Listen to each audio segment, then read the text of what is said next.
Good evening, everybody. I'm David Sproles, the president of the New York School of Interior Design, and it is my pleasure to welcome you this evening for Navigating the New World of Design Media, a panel discussion on how shelter brand content, both print and digital, is adapting to the new media landscape and how this transition affects interior designers and architects.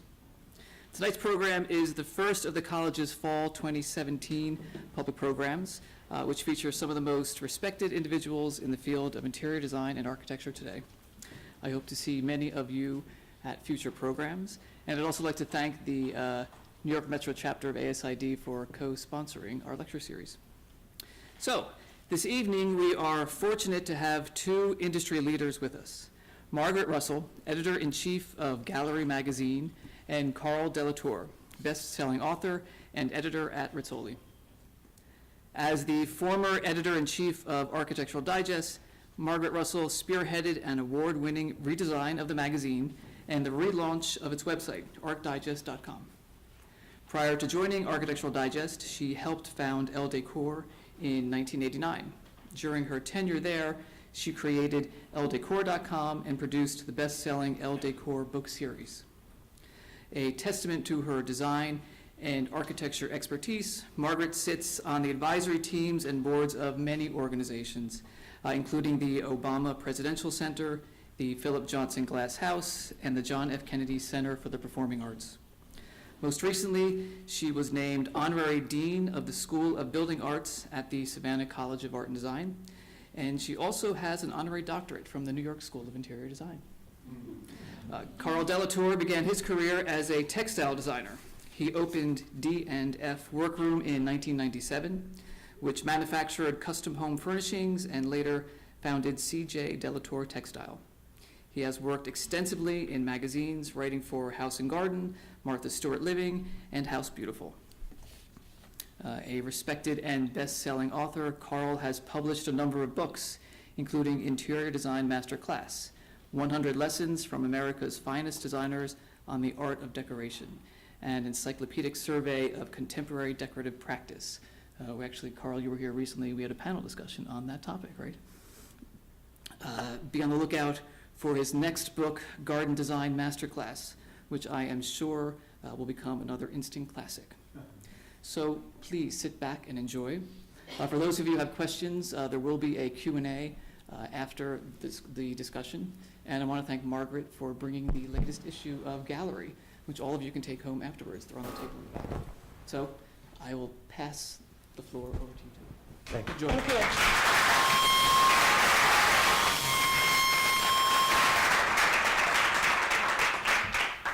you. Okay. Is that going away? Well, I hope so. All right.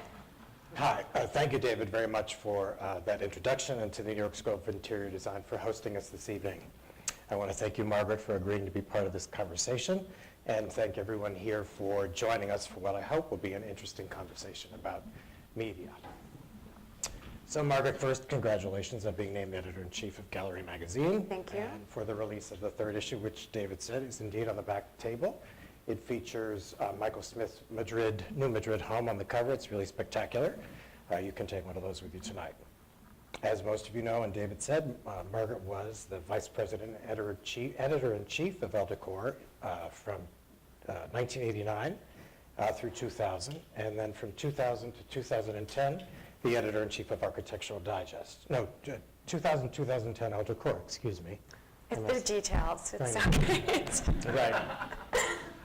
But if you know me, you know I like to quantify things. So, anyway, so adding up the numbers, I believe you've overseen the production of nearly 200 issues of Shelter publications, which is quite remarkable, for two brands that are considered at the top of their field. So looking back over your career, how have magazines changed in the 28 years that you've been an editor-in-chief? Oh, God. Good Lord. If probably the most telling thing is that when we launched Elle Decor in 1989, faxes were new. I can't ever tell the children of my family this, my nephews and my nieces, because they wouldn't understand it. They don't understand that phones just used to be for talking. Our Macs were those Macs that were like this big, and they had a screen maybe the size of a chocolate bar. And that's how Elle Decor and Allure magazine were two of the first desktop publishing national magazines. So that was the past. And at that time, Elle Decor was brought out to be very fresh in a world of shelter magazines that had been around a really long time, sort of what Gallery is doing now, actually launching in a field of very established magazines. And I think the most important thing we have to look at from then until now is how much things have absolutely changed, and that they're still changing. You know, I think that all of us really need to be very intuitive and think about what's to come and how to prepare for it, and to be very nimble in embracing change, because this is a really, really disruptive time, and some great things come from disruption, and you learn from it. So I think the biggest changes most recently, if you think about it, I think the web really launched in 1983. The Google in 98. I can't imagine life without Google, and I'm sure you can't either. YouTube has only been around for a dozen years, and so the way that we produce magazines is very, very different, and the way people are reading them, it's now, in most media companies, you're not allowed to say you're the editor of a magazine, you're the editor of a brand. Because digital is equally important, if not more important, than the print product. I think for our field, for shelter magazines and art magazines, there's always going to be a demand for print, because it's something that people want to hold on to. It's a magazine for your coffee table. It's something that you save. It's not something that necessarily gets recycled at the end of the weekend, but we can't ignore the power of digital. Think about your own business, how it's changed. And so the biggest thing for magazine editors is this term KPI. And I remember being in meetings where people would go, what is that? And it's key performance indicators, and it's the same thing that you must have in your own offices, but it's the best measure of success.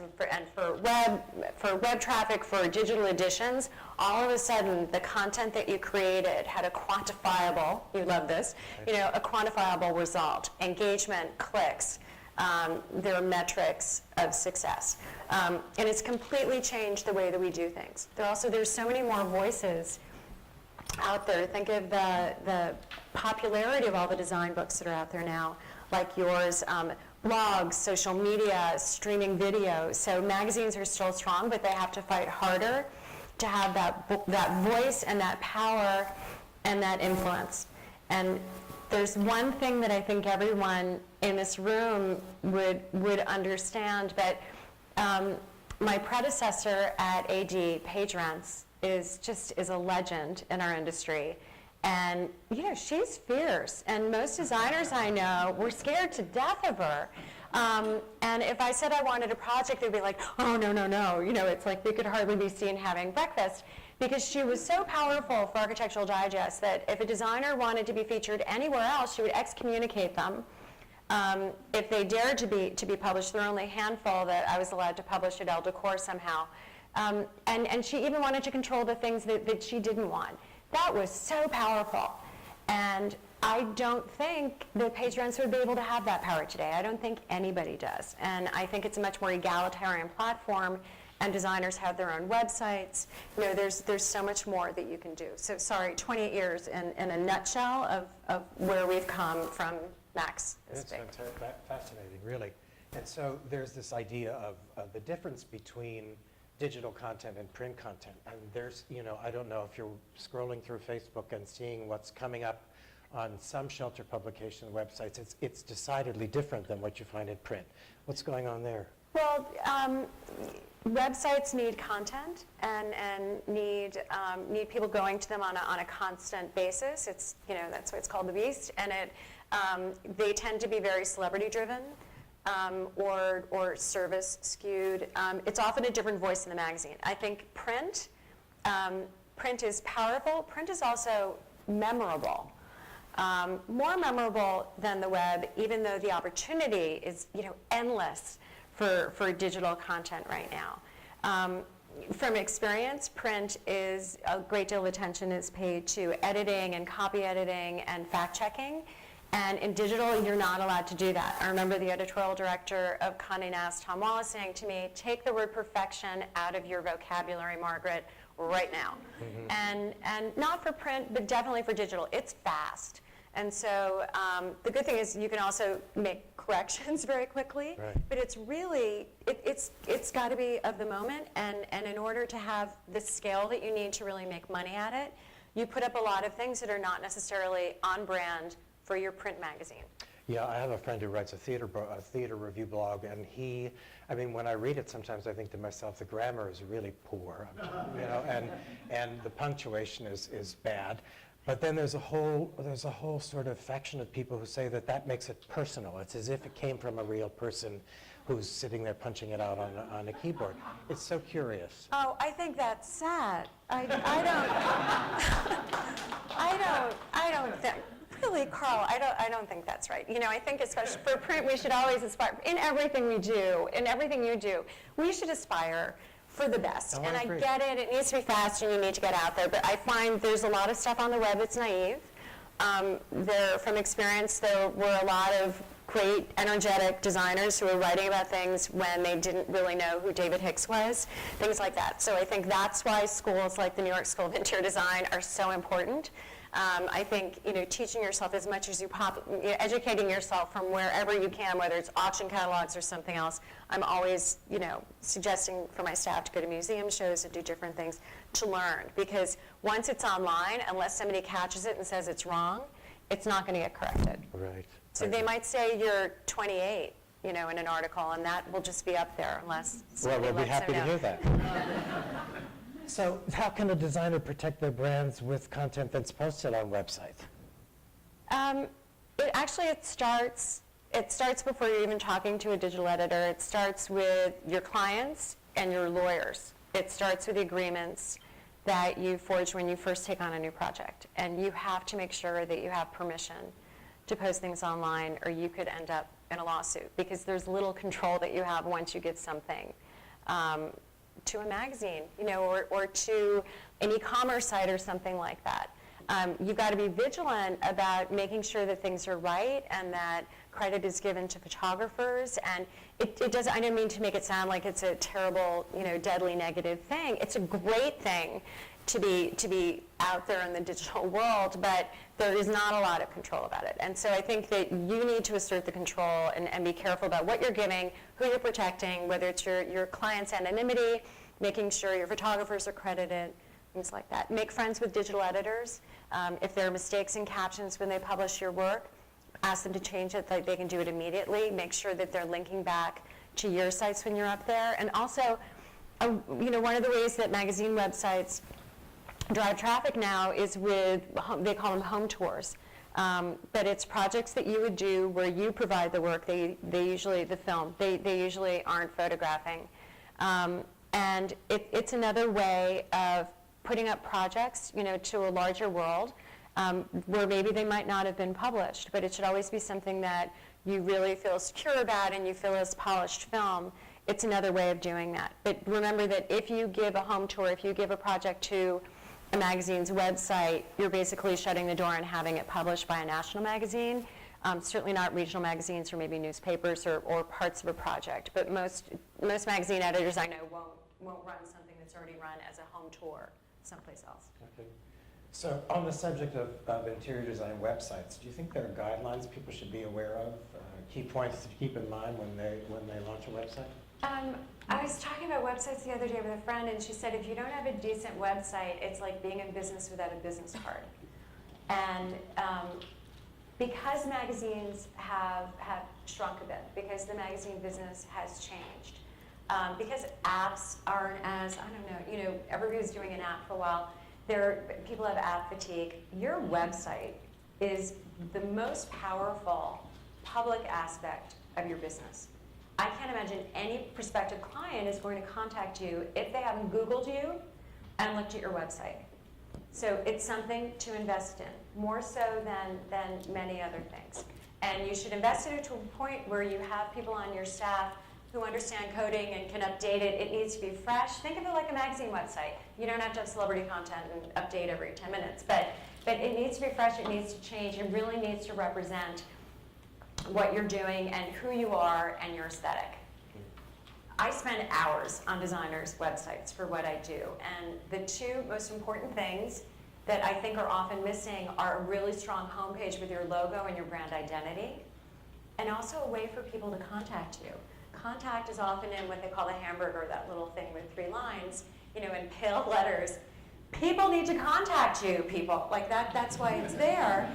And it shouldn't be that I have to send an email to you asking permission.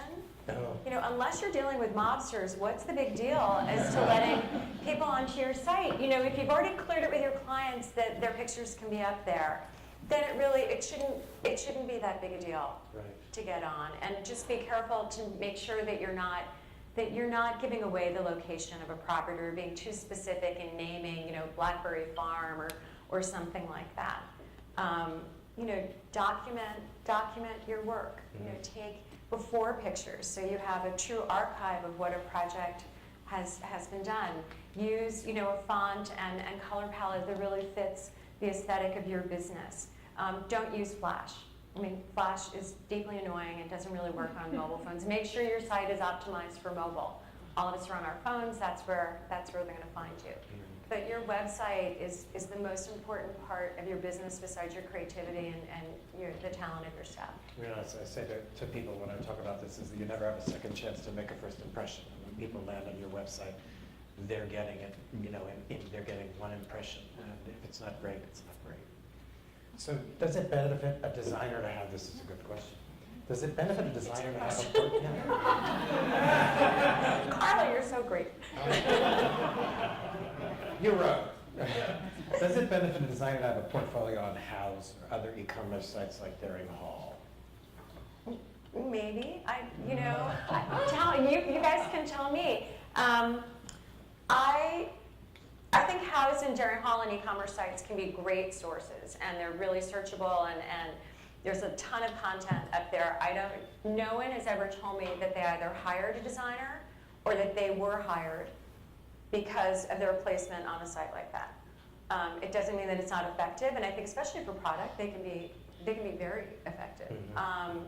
But I don't, I think of them as tools and sources, not as a headhunting firm. So not to invest lots of time. Everything takes time, and your business is making money and being successful and building your business. So unless you really think it's going to help you, those things I think need to be updated on a regular basis. So I don't know. What do you think? To be honest, I can't say for sure. Like you, I've never heard anybody say that they've been hired or hired someone from Houzz. I scratch my head because it's the number one interior or renovation website.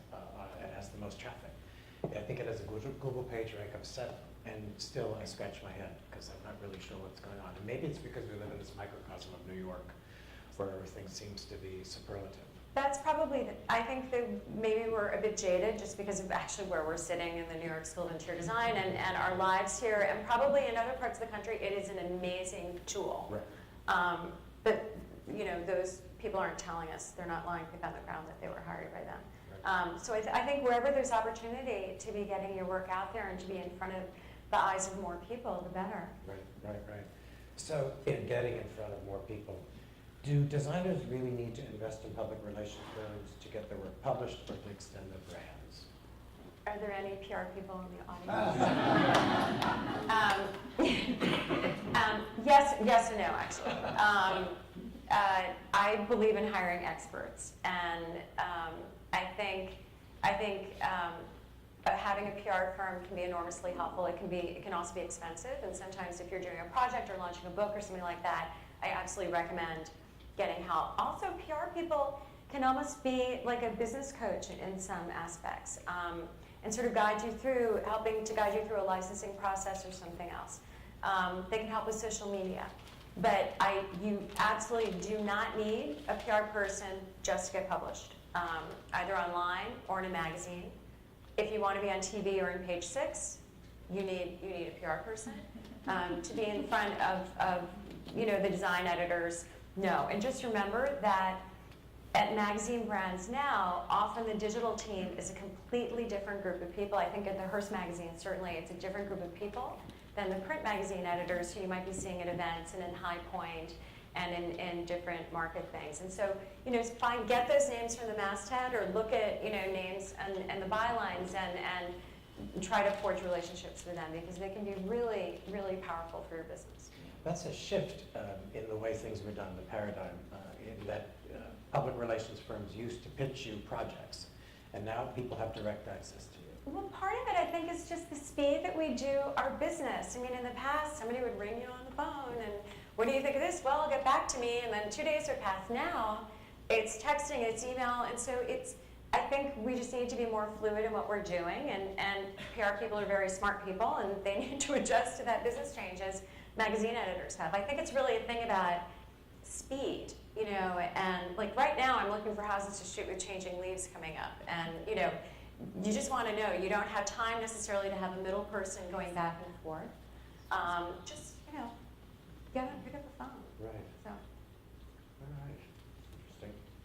So I want to turn the conversation to social media platforms, which we've been talking about briefly.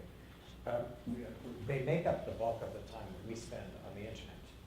And so what are the relative benefits, do you think, of Facebook, Twitter, Pinterest, and Instagram? Big question. Well, Facebook is the behemoth. 2 billion users. Yeah, 2 billion users. It's only been around since 2004, which is hard to believe. I think it's very important for brand building, for book signings, for events, for things like that. I'm on Facebook to look at things with my family and to check the page for the magazine, but I'm not a big poster, and so but you really like Facebook. I think you have a strong presence there. Well, more political these days on Facebook, I have to admit, and we don't have to have that conversation here. But my focus is on Instagram these days, and I think that's probably true for lots of people. But I mean, Facebook is still the behemoth. I mean, 2 billion users is a third of the people, almost a third of the people. And you can also, if you have a business and there's something you want to promote, if you're coming out with a book or if you're licensing something, you can promote it, you can buy ads. It's very easy to sort of buy eyeballs in a good way. It's not the same as buying followers on Instagram, which you should not do. I think that Facebook can be helpful. I'm certainly not the expert on it, but for specific things, I think it'd be good. The bigger thing that you said also affects Twitter. I think Twitter is an visual platform, and I think that it's really easy to get into trouble on it if you have strong opinions. I also think that it's a good idea, if you have strong opinions, to always keep what's personal, and what you want to be public, public. Separate from that, Pinterest is this amazing platform, and I think it's really searchable and it's so inspiring. But I think of it as a tool, not as something to build your business. It's something that's helpful. You can have private boards with your clients. But I don't think having your stuff up there, people are just going to swipe it and put it on their Instagram, without crediting you or your photographer. So I don't think that's such a great thing. Instagram, on the other hand, Instagram is a dream for people in the design world. I think it's just I think it's an enchanting platform. I think it's relatively friendly. People don't get nasty. It's really inspiring. The friend who said the thing about the business card in your website, she said, then, if your website is your business card, then Instagram is the cocktail party. It's where you meet clients. It's where you meet friendly colleagues. It's where you find sources for vendors. I just think it's a marvelous source for what we're doing today. If you have a business, I urge you to consider having 2 Instagram accounts. One that's more private, that is perhaps a different name or a nickname or something where you can share things with your friends. And your business one should be not dry, it should have a sense of humanity, but your clients don't really want to know that much about you. And I think they really don't want to know during the summer that you just liked 20 pictures of men in Speedos in the Greek islands. There's nothing wrong with that, but it's not their business. And so keep that part of it separate. But in your business one, the general rule is depending on how often you post, 1 in every 10, do something more personal. Your dog, your family, something like that. something that adds warmth and gives a sense of who you are. But I, watch the political stuff. I know that I don't have a private Instagram. I have one. And I am political at times, and I try to never be mean, and I never say denigrating things about people who are in office right now. But if I even hint, I know. If I even hint at it, my God, I just go, oh God, do I want to post last year? Do I want to post this picture of Hillary Clinton because I'm going to lose 1,000 followers tonight? It's a weird. It can be a weird platform for that, and I do find that nasty people are all private people. But to get back to design, I think Instagram could be such a great thing for your brand, and there are certain things that to keep in mind. To only put up there what you want people to know about you. To think about when you look at the sort of the scheme, your grid of what shows up on your feed, think about color and not doing all black, blue, and white, or getting pigeonholed into one aspect of what your business is. Be varied about it. I found that people like rooms better than details. They like vistas. People like gardens. They like flowers. They like architecture. They don't need really, really long descriptions of things unless you're known for that. I think the big thing is being consistent and don't be random. To really do something that people know they're going to find that when they get to your feed. Because honestly, with the algorithms changing all the time, it's really hard sometimes to find the people who you really want. And I end up getting a lot from just a few people. Best practices is to post about 3 times a day, or you start annoying people. If you really want to build the number of followers, then put stuff up there, because they're not going to follow you if there isn't anything there.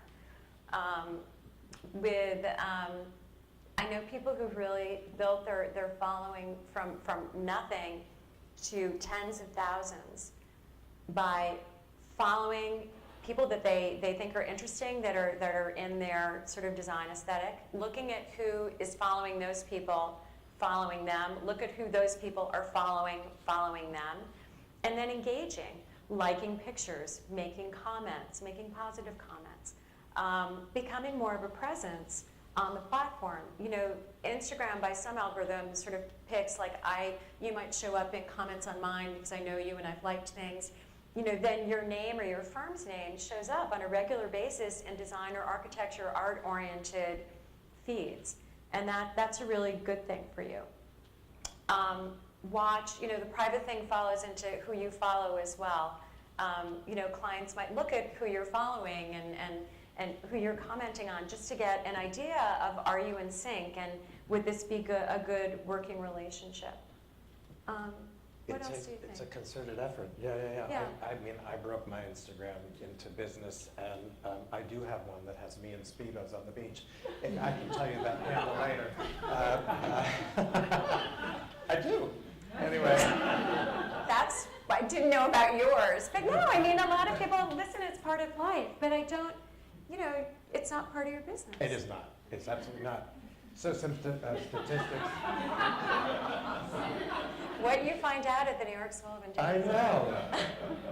So some statistics about Instagram. In my book, Interior Design Masterclass, there are 109 interior designers represented, 100 firms. They have, as of September 1st, 1,775,407 followers. It's astonishing. Like, it's almost 2 million people are following those 100 designers. So it's a really amazing platform. The thing about it, when Facebook bought it and then the algorithms started changing, so I follow lots of people, but I don't always see content from lots of people. And so it does get into that idea of what you're liking and what you're commenting on. I also think what I advise people to do is do hashtags. And Twitter hashtags are over, according to my Glenn and I have a friend named James White, who's a young sort of digital coder, and he's a wizard. He's 28 years old. And I sort of like the idea of having a reverse mentor and having a young person who's a digital native to be able to give you advice about things. But James tells me that on Instagram, it's good you might want to hashtag interior design or New York design or these sorts of things, because people are trying to discover those things. If they click on that hashtag, they'll get a feed of everything that's been tagged that. I'm not sure what you feel about that. I'm not a big hashtagger, but I think there are a lot of the people who have really large following have, use them. And so Instagram will let you have up to 30 hashtags. If it's over like 4, most people will put 6 dots, and drop them down, or put them in a comment. But if you put them in a comment, you can't correct them if you make a mistake. And if you misspell a hashtag, unless there are a lot of people who misspelled whatever you did, it's just, it's worthless. But there are a lot, you can Google what are the most popular design hashtags, or have someone in your office do it. You can copy somebody else's hashtags and put them on yours. There's nothing wrong with that. You can, as long as there's not something specific for their business. Always hashtag your business at the end of your post. You will then end up with a page that is all, a hashtag page if somebody searches for that tag of just your pictures or things that people have associated with you in some way. I think hashtags can be good. I don't think it's a time to be really clever, though. Being clever and irony on Instagram, I think, can be really risky. And keep that in mind when you're making comments as well. I will say that in our world, one of the funniest people in comments is Jeffrey Billhuber, and I don't know if you ever read his stuff, but he's really funny. He must spend a lot of time on Instagram. I don't know that many other people who are that witty in their comments, and so I think it's best, you can always delete, you swipe left, but just be careful about it, because once it's out there, it is out there, and if you've made a mistake, hopefully somebody will tell you if you, drunk Instagrammed or something to get it, which is not a good idea, to get it off your page. Right. I also think if you're going to choose a hashtag to use regularly, like when Interior Design Masterclass came out, I hashtagged IDMC. As it turned out, there's a Japanese rock and roll band that name. And so I ultimately went to see it, and there's like pictures of the book and pictures of things from the book, and then all of a sudden like these headbanging Japanese people. And people are fascinated by the connection that you have with them. Yeah, they moved right past me. But it's easy, and also when you're thinking about a hashtag, they pop up and you can look and see how popular it is. But if you're really going to be serious about this, have somebody, if you want to spend the time, is one thing, but it takes a lot of time, have somebody in your office who really manages social media for you, because it's a business, and there are a lot of tools online that can help you. There are amazing things online that can help you. There are apps that can help you program, so you could, on Sunday night, you could decide what you're going to put up for that week, and you can look at it as a grid to see whether it really works or not. Instagram has amazing analytics, and they get better all the time, but there are specific sites that you can go to that will help you with that. Go to Hootsuite and look at what they have. They have great articles. There's a blog, Digiday, that has interesting information just about the digital world, any of the social platforms or your website, and things for business and fashion as well. There's so many things that are available to you. But if you do have somebody, a lot of people have other people doing their Instagram. I've never, I do galleries, I guess, with a couple of other people, but I've always done my own. And if you do have somebody doing it for you, make sure that they're mature and that they understand that it's your Instagram or your firm's Instagram, it's not theirs. And I have had an experience once where somebody was posting for a magazine, and they were liking all their friends and commenting, and it's like things that the magazine would never say. And so the person who's handling your socials, I know it seems like a given, but it happens more often than you would think. You can't be off-brand. And if you're off-brand, just take it down. Just delete it. Delete the post or delete the comment, but somebody needs to be paying attention. Right. It is a business. Having someone in your office to help you do this work is important, but I also think that one designer asked me once about whether or not she could delegate that, and as you're saying, you can't really delegate your aesthetic direction. It's sort of like I saw something, I wouldn't take a picture on the street and say that it was Margaret's favorite thing. It's tricky.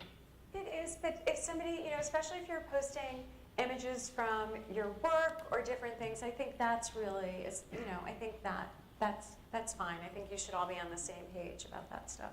I've been around town with you lately, and you always seem to have your camera in your hand to take pictures. That's something to adjust to if you're my age, or, well, I won't go into age.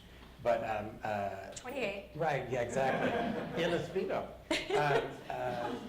Carl. But this idea, there's this idea that you have to really have the camera in hand. You see something in front of you, you should be taking a picture of Well, it, right? hell, I mean, it's, I should take a picture of you.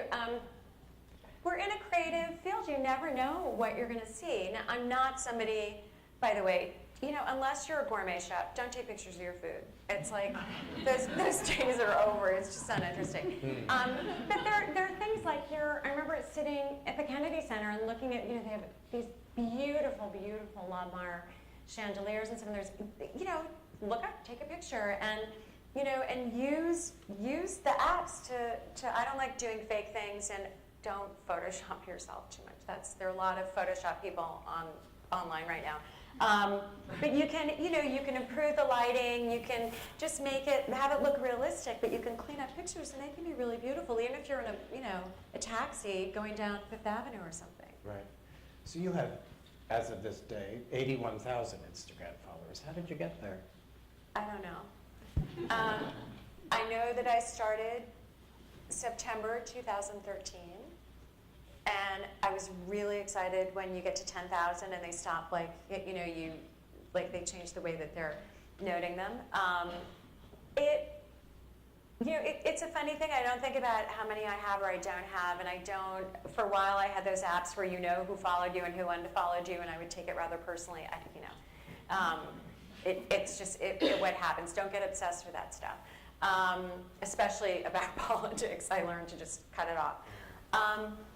I think it's funny, when I left AD last year and wasn't quite sure what I was going to be doing, and I wasn't an editor-in-chief anymore, what I had identified with for decades, I still increased, I think, 20,000 before I started a gallery. And I think it's just being engaged in it and being interested in it. I do not have that interesting a life, and I don't Instagram about my family. I'm sort of private about things. But I think both for putting things on your website and on Instagram, people are hungry for beautiful images, and they're hungry for something that elicits emotion, something that you can connect with.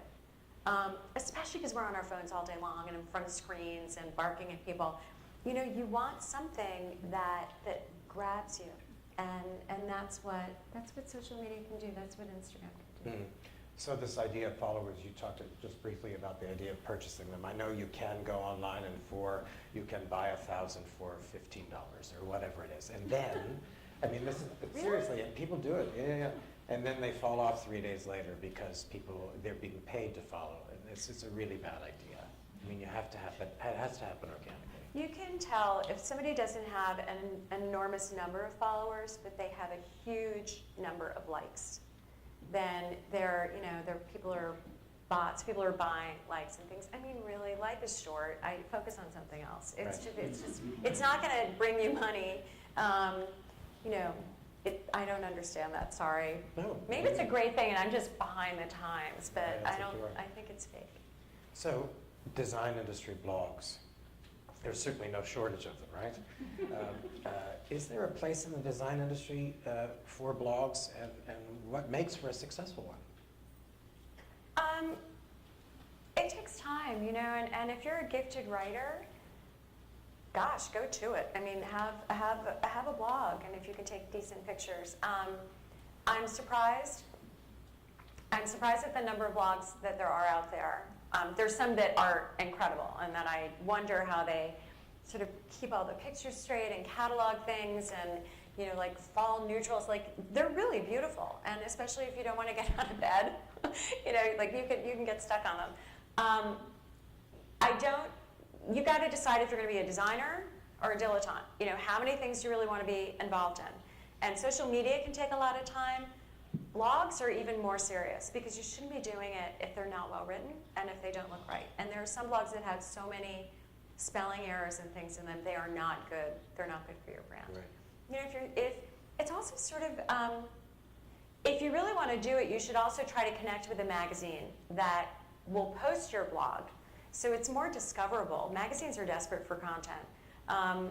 See if that might work. If you're going to spend the time doing it, you want to get it in front of more people. And I know for the blogs that I subscribe to a newsletter that lets me know when there's something new, maybe I'm just cranky, but I find it slightly annoying. You get an email, you go to this thing, it says I posted this, you go to that, you have to click again, and I'm bored already. Like, I don't want to do that.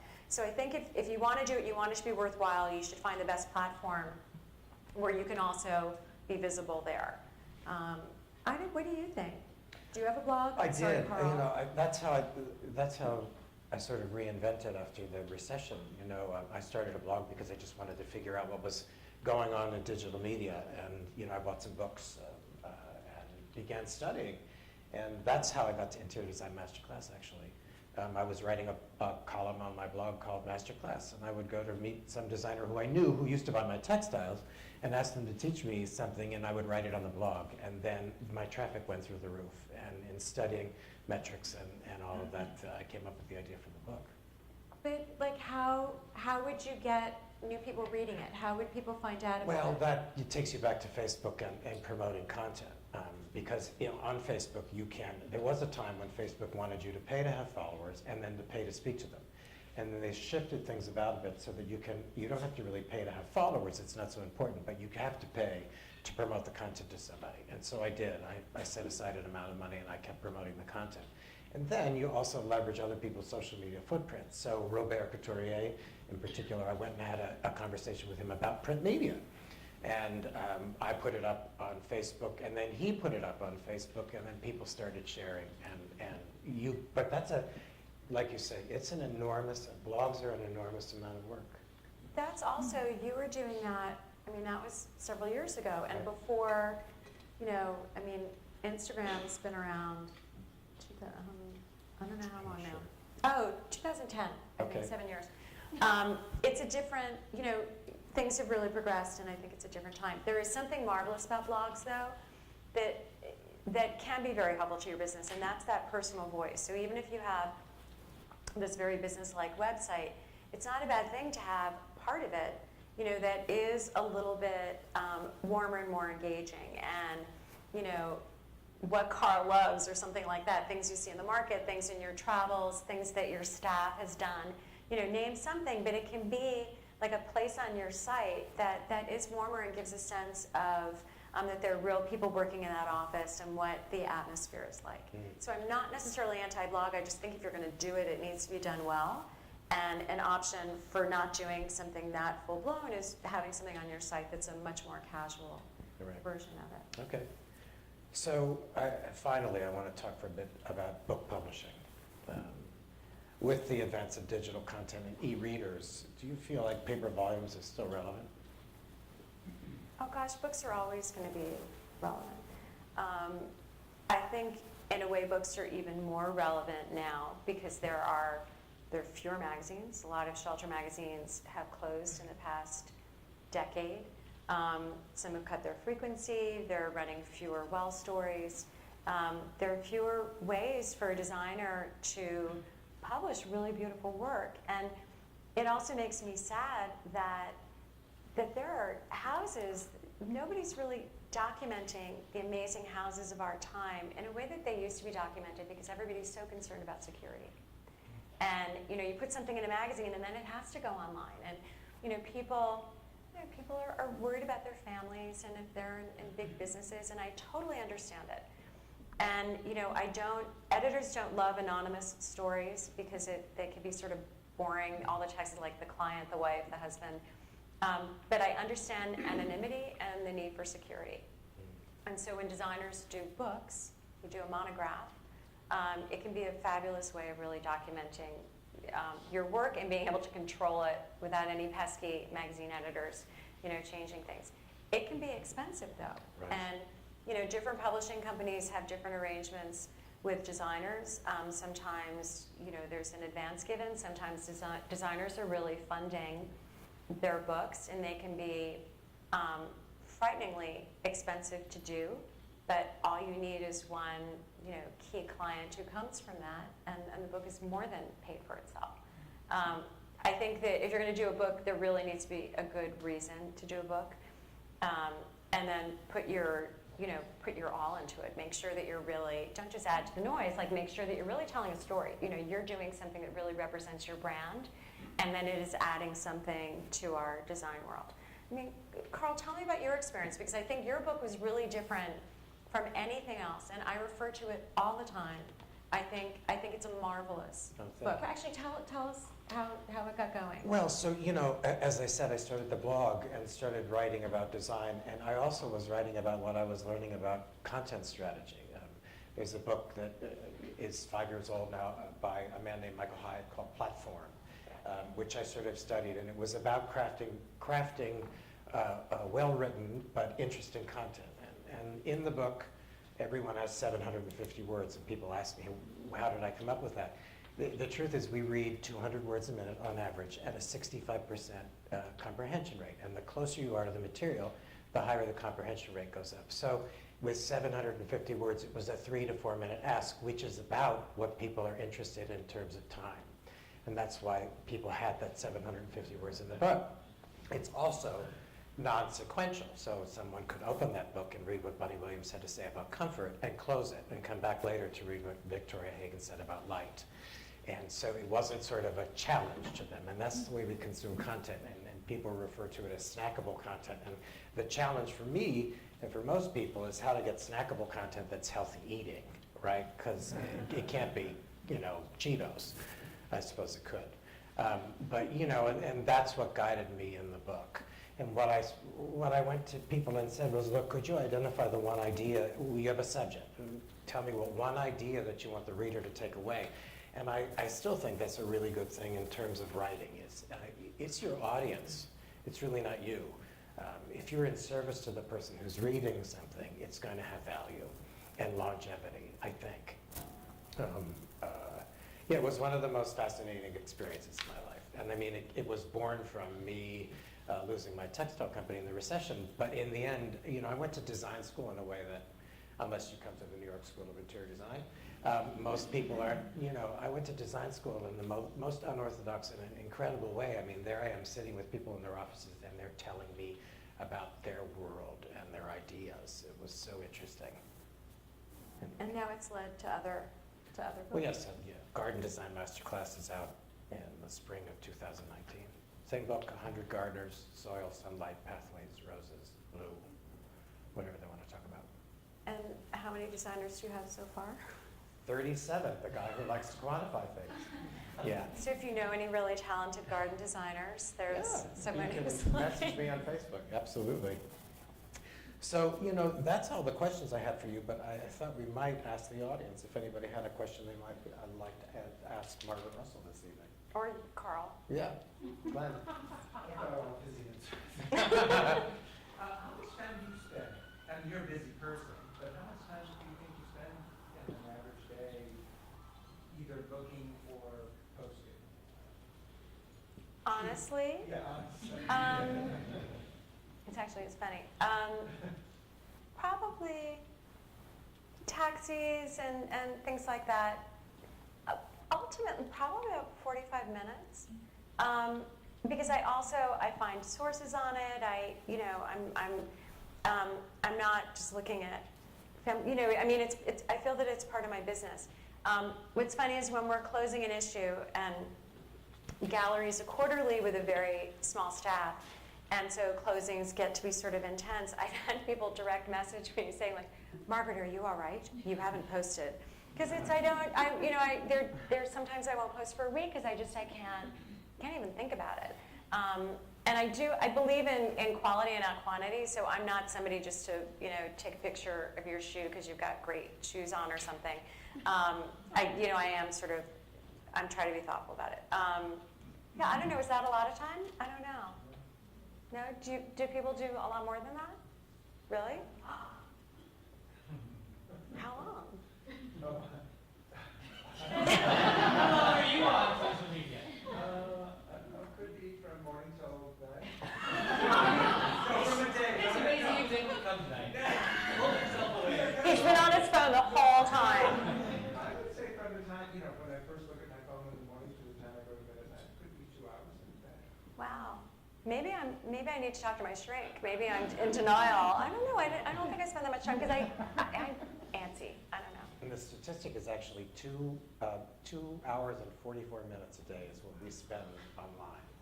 per Well, person. online's different. Online is business, but Instagram, I will look at first thing in the morning and I look at night. I know you're not supposed to, Ariana Huffington would have fit. Right. You shouldn't have your phone in your bedroom. But I do find, there's that voice inside saying, get out of bed now, stop it, especially on a Saturday morning. I don't want to sit there and just do that. But I like it when you're waiting. This is why people don't buy magazines, by the way. You're in Whole Foods, you're waiting. You used to look at magazines and buy them now. Now you're on your phone, on Instagram.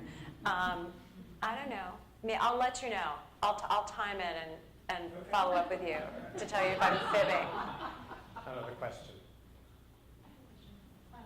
Given that it's so important that websites be well done and that every designer have a website to attract clients, how do you feel about publishing images that designer used on their website, not necessarily on any other website, but once it's public access, it's in public domain at that point?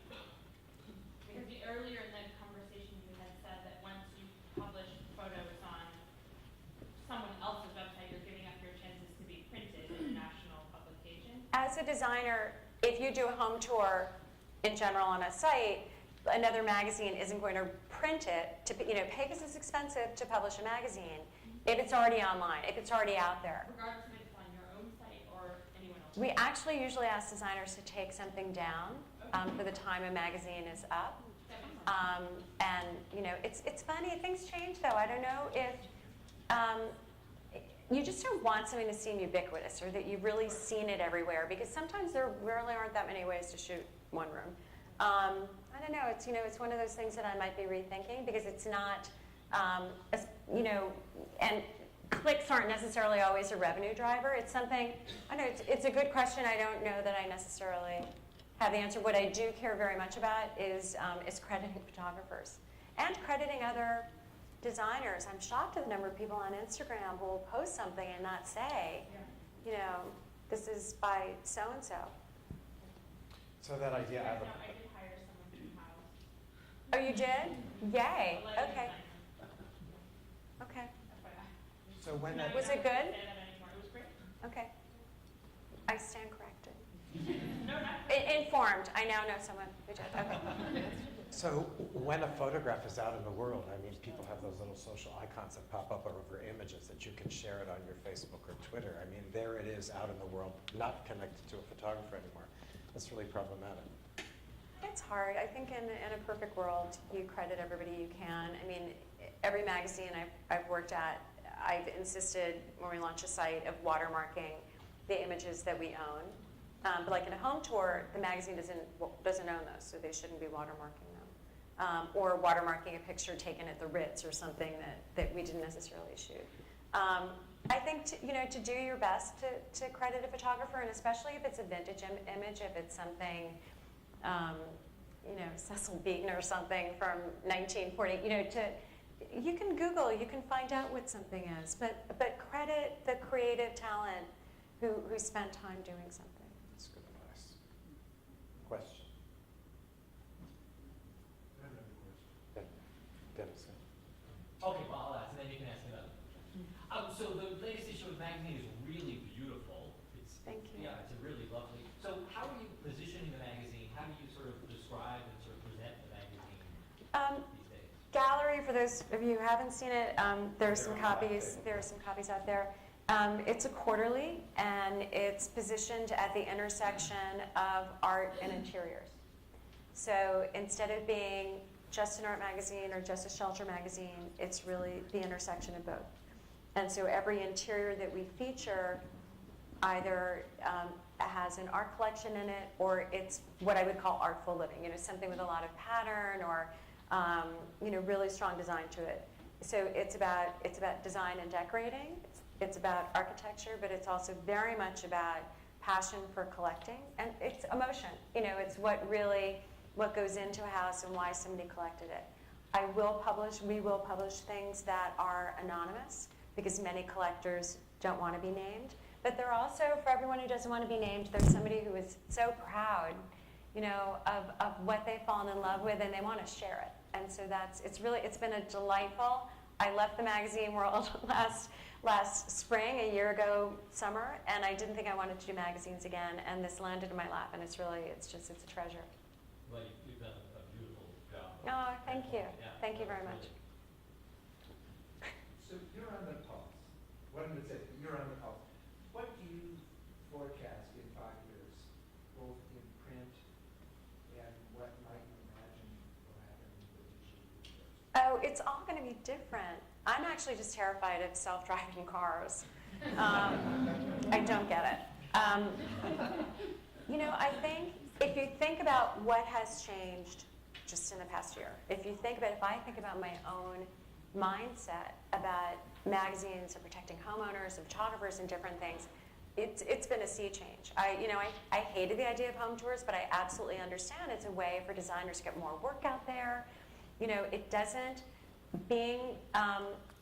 we have to adjust our thinking of what it means. There were times when I would call somebody to say that they were going to be published in Elle Decor or certainly in Architectural Digest, and they would cry because it was such an emotional thing and something that they had really worked towards. Well, we need to have different goals because now, people who've been in work for 5 minutes can have a project online. It's just a different world. It doesn't mean it's bad. It doesn't take anything really away from the quality of what we're doing. It's just a different perception. So I think the most important thing we have to think about 5 years from now is, we're going to look back at this time and it's going to be like the Max, with the tiny little screen. I think that we need to be incredibly vigilant about the environment and climate change and sustainability and packaging and chemicals. And, I think we all really do need, it's not just LEED certification where you sort of don't know what that really means. We need to be really focused on that and to educate ourselves. And schools are filled with students who are going to be informing us because they're going to be at the forefront of it. Exactly. There's a guy named Gary Vaynerchuk. I don't know if you know. He's a marketing guy. His delivery is annoying, but he's got great message. And Taping this. yeah, right. No, and he did this video and he was talking about cell phones, and he took a shoe off and he held it up to his head and he said, see, this is what we were used to 7 years ago, 10 years ago. And then he pulled out his iPhone, which this video was 3 years ago, so it was probably an old one. We really have no idea where we're going to land. This is so, it's exhilarating, the pace at which things are changing, and it's terrifying at the same time. It is, I think, one of the other things that you're just making me think about, saying I think of like iris recognition and stuff, is security, and digital security is going to be so important.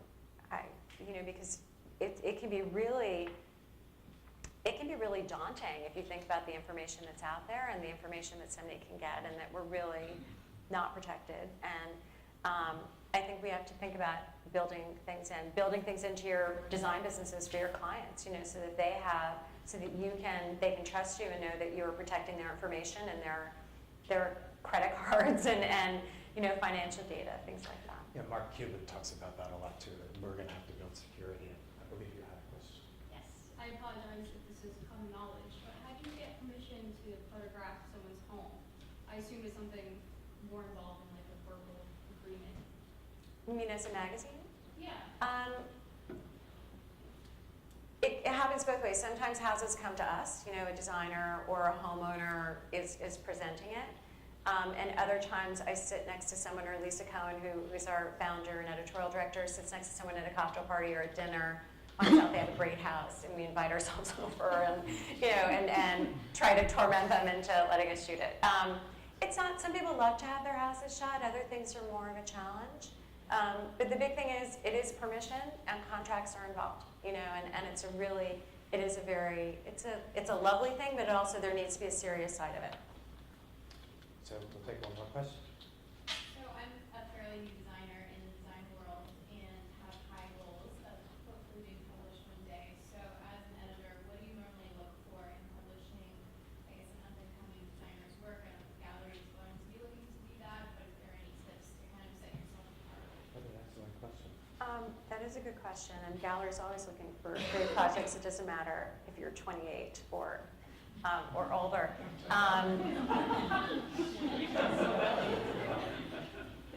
Carl. I think we're always looking, for me, it's relevance and being a place that looks authentic, a place that is not just installed. Every magazine editor says they love soulful things. What that really means is something that's not brand new, where there are books where it looks like somebody lives there, which is the antithesis of what a designer wants, because you usually want something before the clients wreck it. So you have to find a happy medium. The best thing is right now, because of changes in the magazine industry, like I never would have picked up a story before that a designer had photographed by a photographer. But things have changed so much in terms of designers wanting to do their own books and things that they've really raised the bar. They're not just record shots that feel really cold. Designers and architects are investing in flowers and stylists and photographers. It's an expensive proposition to get great film. And there are some marvelous stories that I'm, control freak that I am, that I didn't go shoot or hire somebody to do. And so if you, you don't necessarily have to go spend $20,000 shooting something, but if you take good pictures. Also, editors hate when you say, oh, and the art's coming, or oh, there are going to be pillows there. Really show your best work. Don't do something halfway. Just do your best. Can I ask one other question on the same topic? I know that a lot of times you're looking for a story at the end of the day. So what does that really, what are you looking for? Is it mainly pertaining to the homeowners versus the designers, or?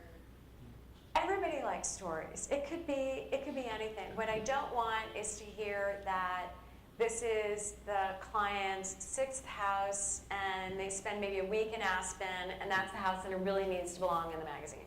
That to me isn't a story.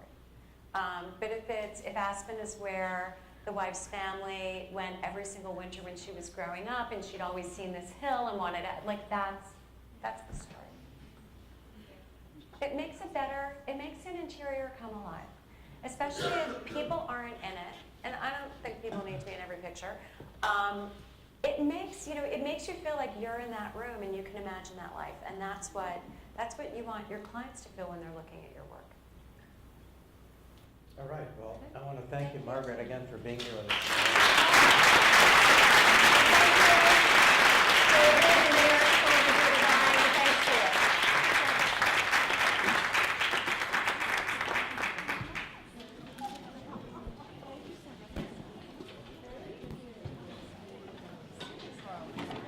And don't forget, there are issues of gallery in the back. If you want to take one home.